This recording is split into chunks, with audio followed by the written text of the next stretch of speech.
गांव का नाम भैरवपुर था।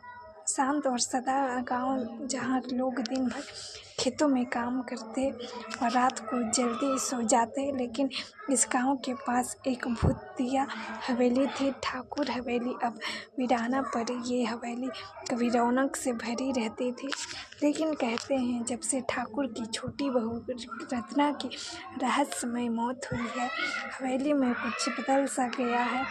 रत्ना सुंदर थी, लेकिन लोगों का कहना था कि वे तांत्रिक विद्या जानते थे। कुछ लोग कहते थे कि वह रात को जंगल में जाकर पूजा करती थी। एक दिन अचानक उसकी लाश हवेली की छत से लटकी मिली, लेकिन कोई निशान नहीं मिला। उसी दिन से हवेली को ताला लग गया और डरावनी कहानी शुरू हो गई।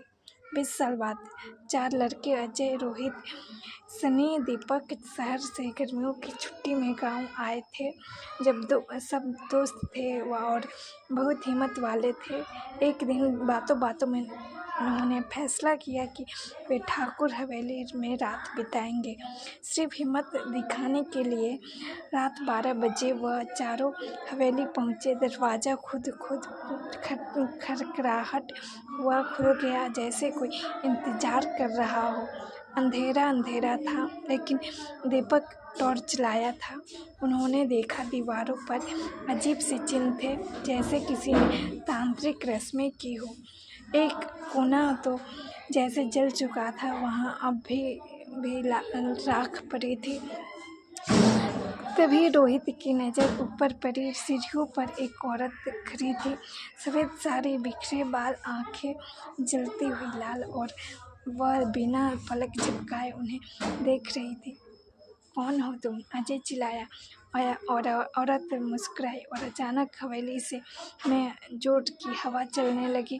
खिड़कियाँ खुद बंद हो गई। लड़के भागने लगे, लेकिन दरवाज़ा अब बंद था। दीपक बेहोश हो गया।